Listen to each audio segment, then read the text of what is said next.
పాపం రేవంత్ రెడ్డి ప్రభుత్వం గత సంవత్సర కాలంగా ప్రజలకు ఇచ్చిన ఏ ఒక్క హామీ నెరవేర్చలేక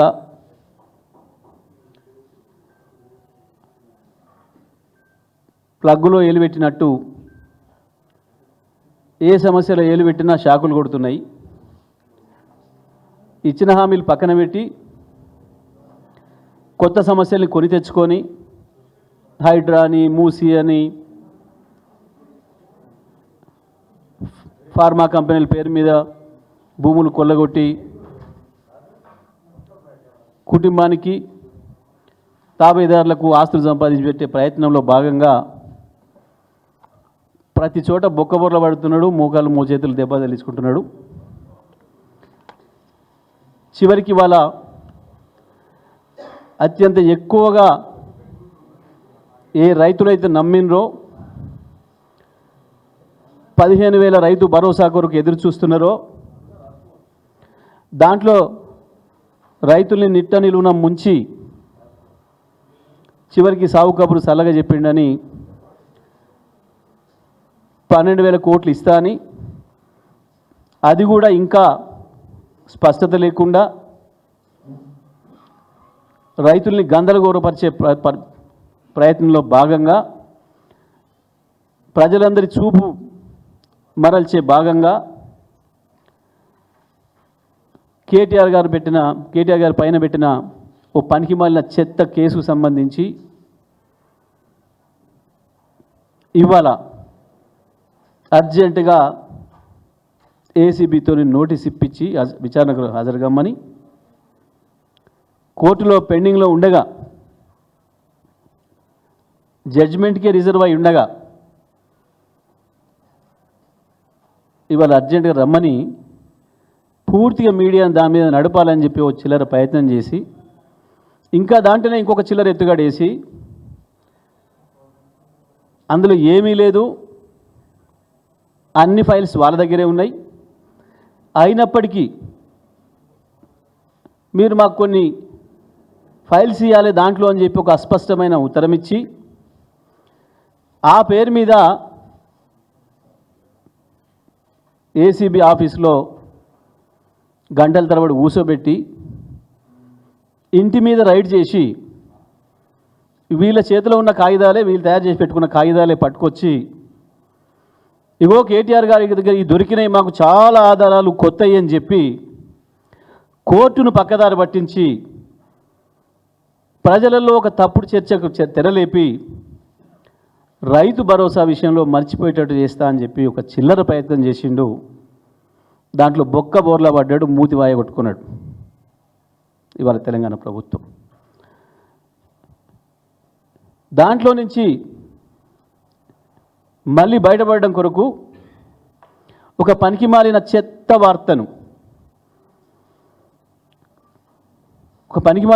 వార్తను ఇవాళ అన్ని టీవీలకు ఇచ్చి 10 గంటల నుంచి ప్రారంభమైన చర్చ రాష్ట్రంలో కేటీఆర్ గారు కోర్టులో ఉంది సమస్య, జడ్జిమెంట్కు ఉంది, పైగా ఇవాళ వారి స్వయాన సొంత మామగారు వారి ఇవాళ ఏడాది మాసికమంటాం, తద్దినమంటాం, సంవత్సరికమంటాం, ఆ పూజ ఇంట్లో ఉన్నప్పటికి కూడా ఆ సాకుతోనో కోర్టు సాకుతోనో పోకుండా ఉండే అవకాశం ఉన్నా, నేను ఇంకోనాడు వస్తా అని చెప్పే అవకాశం ఉన్నా ఒక బాధ్యత గల నాయకుడిగా, చట్టం పట్ల రాజ్యాంగం పట్ల గౌరవం ఉన్న పౌరుడిగా స్వయంగా హాజరైనరు. కేవలం న్యాయవాదులు ఉన్నాడు, పక్కన న్యాయవాది ఉంటే మేము రానియమని చెప్పి 45 నిమిషాలు పైగా రోడ్డు మీద నిలబెట్టి విచారణ అధికారే బయటకు వచ్చి మీరు ఏమి ఇవ్వదలుచుకుందో ఇవ్వండి సార్ అని చెప్పి వారు రాతపూర్వకంగా తీసుకుపోయిన కాగితం తీసుకొని సంతకం పెట్టి మీరు ఓండి సార్ అని చెప్పి పంపించి, ఇది ప్రపంచం అంతా చూసింది. మీడియా సాక్షిగా, వందల మంది ప్రజలు దారిమడిపోయే వాళ్ళ సాక్షిగా చూసింది సమాజం అంతా. కేటీఆర్ గారు ఏ పద్ధతుల్లో ఎట్లా విచారణకు హాజరైననే విషయాన్ని. ఆ మిగతా డ్రామా కుదరలేదు ఇవాళ. అది కూడా మేము జాగ్రత్త తీసుకొని మా మాజీ శాసనసభ్యుడు పట్నం నరేందర్ రెడ్డి విషయంలో ఏదైతే పోలీసులు చట్ట ప్రకారం విధి నిర్వహణ చేయకుండా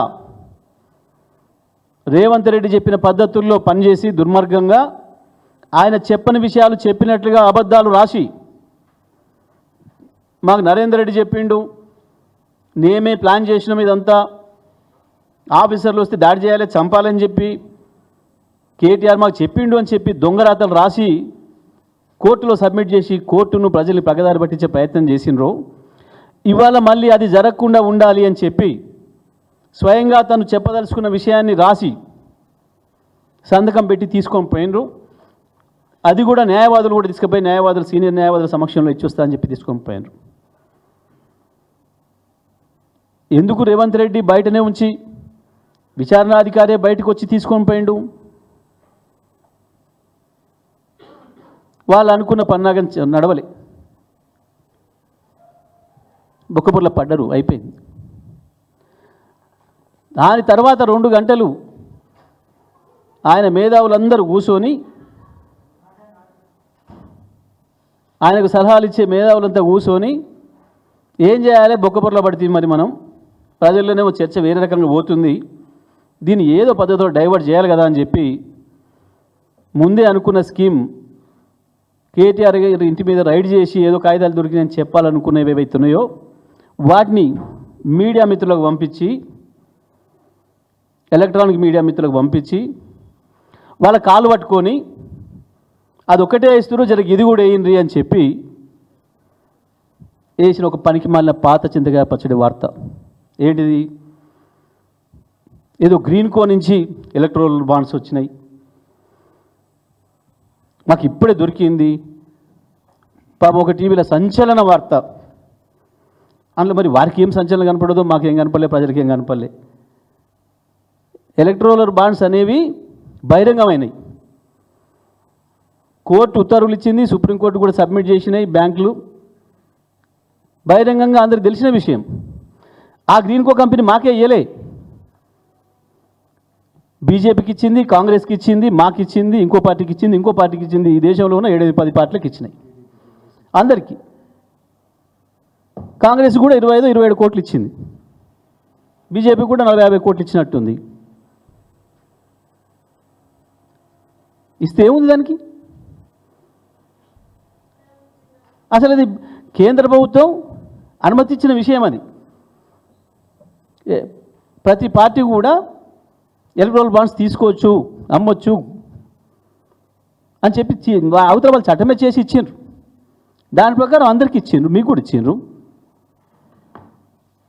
పైగా ఇందులో మీడియా మిత్రులు కావచ్చు, ప్రజలు కావచ్చు గమనించాల్సిన విషయం, మనం రాష్ట్ర ప్రభుత్వంగా కేటీఆర్ గారి శాఖ నుంచి ఇచ్చిందేమో ఫార్ములా ఈకి. ఇందులో గ్రీన్ కోడ్కి ఎక్కడం పైసలు పోలే, మనకి ఏం లాభం జరగలే. నిజమే వీళ్ళు ఎందో కనిపెట్టినట్టు రేవంత్ రెడ్డి సిబిఐ కంటే మించి, ఎఫ్బిఐ కంటే, రా కంటే, కేజీబీ కంటే, మొస్సాద్ కంటే మించి ఏదో ఏడాది కాలం వెతికి పట్టుకుంటే ఇవాళ రాత్రి పొద్దున దొరికిందని చెప్పబడిన ఆ గ్రీన్ కో ఎలక్ట్రల్ బాండ్స్ విషయం, దానికి ఏం సంబంధం? ఏం లేదు. దీంట్లో సాపుగా ఉన్నట్టుగా చెప్తా ఉన్నా. పొదువుగా మళ్ళీ టీవీలలో చర్చలు అవుతాయి. ఇవాళ కేటీఆర్ గారు ఏదైతే వాళ్ళు ఊహించిన పద్ధతుల్లో ఆయన తప్పించుకోకుండా ఇంట్లో కార్యం ఉన్నప్పటికీ విషయం కోర్టులో ఉందని దాని ద్వారా పోకుండా ఉండే అవకాశం ఉన్నప్పటికీ తన నిజాయితీ నిరూపించుకోవడం కొరకు ఒక బాధ్యత గల చట్టాన్ని గౌరవించే పౌరుడిగా ఏదైతే పోయిండో ఆ విషయమే చర్చలో ఉంటుంది. ఇవాళ మొత్తం మా పరువు పోతుంది అని చెప్పి సాయంత్రం చర్చలలోకి ఈ విషయాన్ని తేవడం కొరకు మాత్రమే చేసిన చిల్లర ప్రయత్నం ఇది. ఇక సాయంత్రం టీవీలో డిబేట్లలో దీని మీద మాట్లాడాలి అందరూ. ఈ డైవర్షన్ పాలిటిక్స్ కాపాడలేవు రేవంత్ నిన్ను. ప్రజల జ్ఞాపక శక్తి తక్కువ అని నువ్వు అనుకుంటున్నావు, కానీ ప్రజల జ్ఞాపక శక్తి చాలా ఎక్కువే. వాళ్ళ జ్ఞాపకంలోకి వచ్చింది ఏది కూడా అంత ఈజీగా మర్చిపోరు. ప్రజలకి కొంతమందిని గుర్తించడం కూడా కష్టం, గుర్తించలేరు, అది వేరు విషయం. ఎందుకంటే పాపం నిన్న మొన్న కూడా మళ్ళీ జరుగుతున్నాయి. ముఖ్యమంత్రి పేరు ఇంకోటి చెప్పినందుకు పాపం వీళ్ళని జైలు పంప, వాళ్ళ మీద కేసు పెట్టా, వీళ్ళ మీద కేసు పెట్టా చేస్తే నిన్న పాపం అక్కడిక్కడికి పోతే 2-3 గుర్తుపట్టనట్టున్నారు ఇంకా ముఖ్యమంత్రిగా. అంటే నిజమే, ప్రపంచంలో 2 రకాల మనుషులు ఉంటారు. వాడు మంచి పని చేసి గుర్తింపు తెచ్చుకోవాలనుకుంటాడు, వాడి రౌడీ పని చేసి గుర్తింపు తెచ్చుకోవాలనుకుంటాడు. నువ్వు 2వ మార్గం ఎంచుకున్నట్టున్నావు. గట్ల కాదు. ఎందుకు ఇవాళ కేసీఆర్ని ప్రజలంతా యాద్ చేసుకుంటున్నారు? రావణాసురుడు కనపడ్డ కాడిలో రాముని యాద్ చేసుకున్నట్టు హా రామ అంటున్నారు. నీవు ఇటువంటి డైవర్షన్ పాలిటిక్స్ చేసి అదేందో కొత్త దియాలు నువ్వు కనిపెట్టినట్టు పెద్ద పాపం మీడియా వాళ్ళ కాళ్ళు మొక్కి నువ్వు ఒక పూట వేయించుకున్నా నీ స్కూల్స్. నువ్వు మీడియా మిత్రులు కూడా ఆలోచించుకోవాలి. ఏసీబీ పేరు మీద చాలామంది పెడుతున్నారు స్కూల్స్. ఏ ఏసీబీ చెప్పింది? పెట్టుండ్రి ఆ పేరు. CMO office leak, CM office నుంచే లీక్ అని పెట్టుండి, సీఎం ఆఫీస్ నుంచి వచ్చిందని పెట్టండి. ఏసీబీ అనేది పెడుతున్నారు. చెప్తే ఏసీబీ అధికారి కూడా 1 పేరు చెప్పారు, రాయండి. ఇప్పుడు కింద మేము మాట్లాడినప్పుడు మేము మాట్లాడే వాక్యం రాసి కింద కేటీఆర్ లేదా హరీష్ లేదా జగదీష్, నిరంజన్ పెడుతున్నారు కదా. అట్లనే ముఖ్యమంత్రిని పెట్టుండ్రి. దానికి ముఖ్యమంత్రి ఆఫీస్ లీక్ ఇచ్చింది, ముఖ్యమంత్రిని పెట్టుండ్రి. నేను మిమ్మల్ని వేరే అంటలేను. మీకు సమాచారం ఎక్కడి నుంచి వచ్చిందో అక్కడి నుంచి పెట్టండి, తప్పేం లేదు. ప్రజలు కన్ఫ్యూజ్ చేసే దాంట్లో మీరు కూడా భాగస్వాములు కాకుండా దయచేసి. ఎవరు మాట్లాడిందనే పెట్టాలి, మీరు వాస్తవానికి ఉన్నట్టుగా చెప్పాలి, తప్పేం లేదు. మీకు ఆ లీక్ సీఎం ఆఫీస్ నుంచి వచ్చింది కాబట్టి పెట్టండి. సీఎం ఆఫీసులో ఎవరు చెప్పినది ఏం చెప్పకుండా ఏం లేదనుకోండి, మీకు వాటిని పేర్లు బయట పెట్టకూడదు అనేది మీకు ఉంది, అందులో సందేహమే లేదు. మీకు ఆ స్వేచ్ఛ ఉంది, మీకు ఆ హక్కు ఉంది. కానీ ఇవాళ ఏది చెప్తే అదే మక్కి చేస్తామని పెట్టుకుంటే కష్టమవుతుంది. మీరు కూడా దేని కొరకు ఇవాళ అప్పటికప్పుడే ఏసీబీ కూర్చుందట, మళ్ళీ ఏందో తయారు చేస్తుందట. ఎవరైనా అధికారి బయటకు వచ్చి చెప్పితే మేము లోపల కూర్చొని పని చేస్తున్నాం అని చెప్పితే అది ఉన్నది ఏంటి. కానీ సీఎం ఆఫీస్ ఇచ్చే ప్రతి చెత్తను చేసి అనవసరంగా మనకున్న క్రెడిబిలిటీని దెబ్బతీసుకోవడం కూడా మంచిది కాదు. ఉంటాయి కొన్ని, మీకు కూడా సమస్యలు ఉంటాయి. ఇక వాళ్ళు ప్రభుత్వంలో నోటు బతిలాడినప్పుడు వేయాల్సి ఉంటుంది, అది తెలుసు అందరికీ. కానీ అది ఒక పెద్ద వార్త అనుకున్నప్పుడు, దానికి మీరు అంత ప్రయారిటీ ఇస్తున్నప్పుడు ఎవరు చెప్పినా కూడా ఉండాలి బాధ్యత దాంట్లో. నేను చెప్తున్నా, ఇప్పుడు సీఎం ఆఫీసు లీకులు ఇచ్చి కాళ్ళు పట్టుకొని బతిలాడింది అని కూడా నేను చెప్తా ఉన్నా. పోయింది పరువు కాబట్టి సాయంత్రం చర్చలకి గీదాన్ని దేవాలే, అసలు విషయం పక్కదారి పెట్టి, అసలు ఇవాళ జరగటమే రైతు భరోసాను పక్కదారి పట్టించడానికి. జరిగిన దాంట్లో చేసిన ప్రయత్నంలో బొక్కబొర్ల పడ్డారు కాబట్టి మళ్ళీ దాంట్లో నుంచి బయటపడడానికి మళ్ళీ ఇదొకటి, ఒకటి మీద ఒకటి తప్పులే తప్ప. నిజంగానే నేను మీ అందరికీ విజ్ఞప్తి చేస్తున్నా, 200 పేజీల డాక్యుమెంట్లు వేసింది ఏసీబీ హైకోర్టులో. కేటీఆర్ గారు వేసిన స్క్వాష్ పిటిషన్కి వ్యతిరేకంగా మేము ఎస్టాబ్లిష్మెంట్ చేస్తున్నాము అని చెప్పి వేసింది. ఆ 200 పేజీల్లో ఎక్కడైనా ఈ విషయం ఉందా? గ్రీన్ కోది బహిరంగమైన విషయం. ఆల్రెడీ మీరు ఇద్దరు ముగ్గురు చెత్తగాళ్ళకి ఇచ్చేసేసి మాట్లాడిచ్చారు. 3-4 రోజుల నుంచి వెళ్ళి టీవీలలో, చాలా టీవీలలో డిబేట్లు వచ్చినాయి దాని మీద.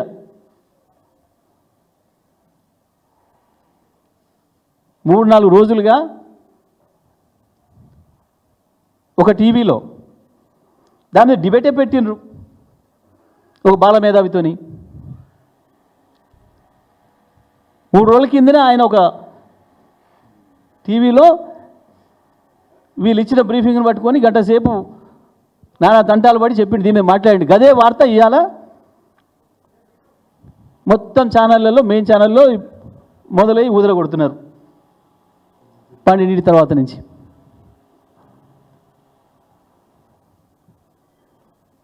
ఆయన కూడా పెద్దోడైతేనే ఆయన పేరు కూడా చెప్తాను, కానీ చిన్నోళ్ళు ఇంత మనిషి పొద్దు తిరుగుడు పువ్వ. సరే చిన్నోళ్ళు కలిసి ఉంది, కానీ వెనకాల రాయించింది చేయించింది వీళ్ళు కదా. ఎప్పుడో అంతకుముందు పేపర్లలోనే వచ్చింది, ఎప్పుడో మార్చిలో వచ్చింది ఈ విషయం, మార్చిలోనే వచ్చింది.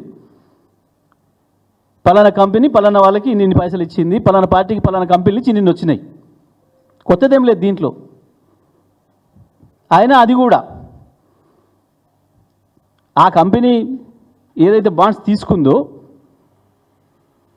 అవి ఎప్పుడో 2022 ఈ కార్ కాక ముందు ఇచ్చినాయి కొన్ని. కార్ రేస్ స్టార్ట్ కాకముందు కొన్ని అయినాక. ఇంకొకటి, కంపెనీ నష్టం వస్తుంది అని వెనుకపోయిందని చెప్పినాం. నష్టం వచ్చేటోడు లంచం ఎందుకు ఇస్తాడు నీకు? తెలియదు ఆర్గ్యుమెంట్కి ఏమన్నా.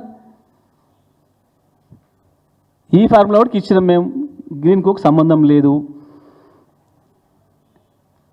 ఇచ్చింది ఏదో ఆక్సిజన్ ఏదో కంపెనీ. వాడు నాకు చేత కావట్లేదు వెనక్కి తగ్గిండు. నీ వల్ల లాభం ఉంటాయి కదా. కేటీఆర్ సంతకంతో పైసలు గ్రీన్ కోన్కి పోయి వాడు వాపస్ ఇస్తే దాన్ని మాట్లాడవచ్చు. అట్లా ఇలా అసలు మోకాలికి బోడిగింటికి ఏదో లింక్ పెట్టమంటారు కదా, ఇది అంతకంటే చెత్త ముచ్చట.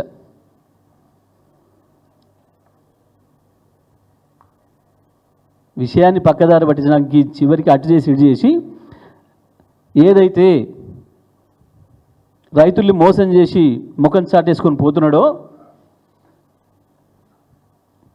గంట సేపు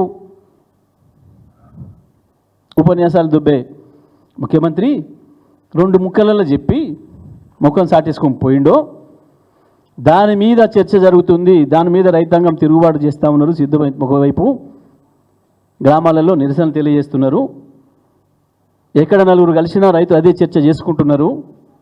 అది పొలాల కాడనైనా, ఊర్లనైనా, రసబండల కాడనైనా, ఇంకో కాడనైనా ఆ చర్చ నుంచి పక్కదారి పట్టించడానికే ఈ చిల్లర ప్రయత్నం. తెలంగాణ రైతు సోదరులకి, తెలంగాణ ప్రజలందరూ విజ్ఞప్తి చేస్తున్నా, దీని కొరకు తప్ప ఇంకొకటి కాదు.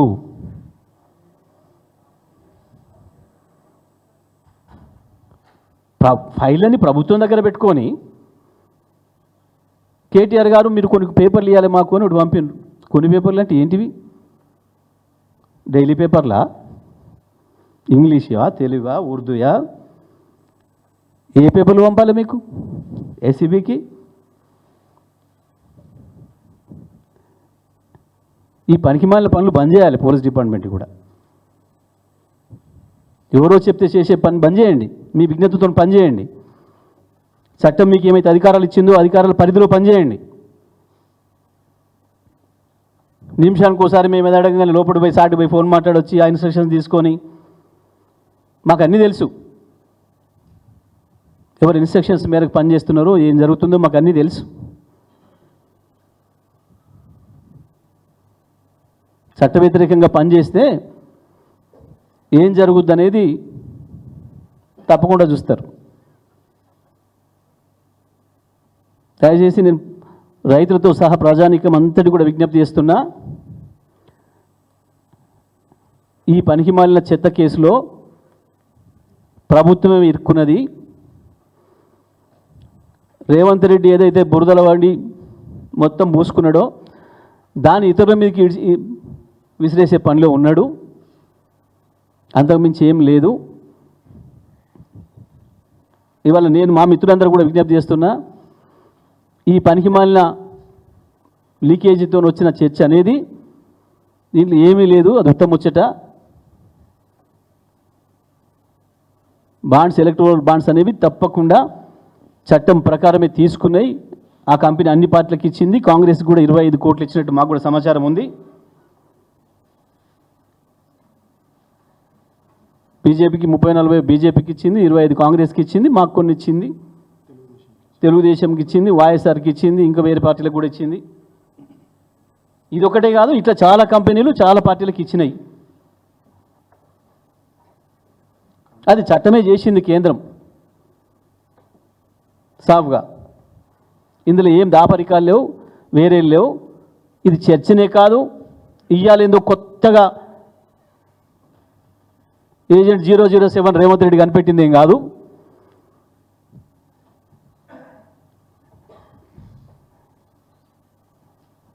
అసలు విషయాన్ని పక్కదారి పట్టించడం కొరకు కేటీఆర్ ఒక పౌరుడిగా, ఒక బాధ్యతాయుతమైన నాయకుడిగా తన పాత్రను ఇవాళ బ్రహ్మాండంగా నిర్వహించిండు. దాని నుంచి ఆ చర్చ నుంచి పక్కదారి పట్టించడం కొరకు చేసిన ఒక చిల్లర ప్రయత్నం తప్ప ఇవాళ ప్రధాన మీడియాలో, ఎలక్ట్రానిక్ మీడియాలో మధ్యాహ్నం నుంచి వెళ్ళేస్తుంది ఏదైతే ఉందో గ్రీన్ కోకు సంబంధించిన బాండ్ల విషయం పూర్తిగా పనికిమాలిన చర్చ. ఇది ఏ ఆధారము లేదు. దాంట్లో ప్రజలు గమనించాల్సింది కూడా ఎవడు చెప్పిండో కూడా లేదు. కింద ఆ స్క్రోలింగ్స్కు కింద పక్కన ఎవడు చెప్పింది అనేది లేదు. అదే మిగతా స్క్రోలింగ్స్లో పలాంది కేటీఆర్ మాట్లాడిండు, పలానా నిరంజన్ రెడ్డి మాట్లాడిండు, పలానా వాళ్ళ అడ్వకేట్ భరత్ మాట్లాడిండు, పలానా జగదీష్ మాట్లాడిండు, లేదా ఇంకొక ఆయన ఎవరైనా మాట్లాడితే పలానా బండి సంజయ్, పలానా కిషన్ రెడ్డి ఇంకోటి మాట్లాడిండు అని వేస్తున్నారు. లేదా మంత్రులు మాట్లాడితే కూడా పలానా పొన్నం ప్రభాకరో, బట్టి విక్రమార్కో, రేవంత్ రెడ్డి మాట్లాడి వేస్తున్నారు.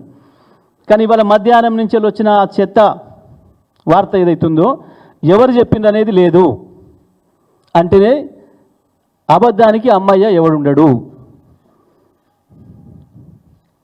అబద్ధానికి అమ్మ అయ్య ఎవడుండడు. ఆ వార్త గంతే. కేర్ ఆఫ్ అడ్రస్ లేదు. ఎవడు రాను అంటే పలాను కొడుకునని చెప్పాలి. ఆ వార్తకు అమ్మోడు అయ్యోడో లేదు. దాని అర్థం అబద్ధము అని.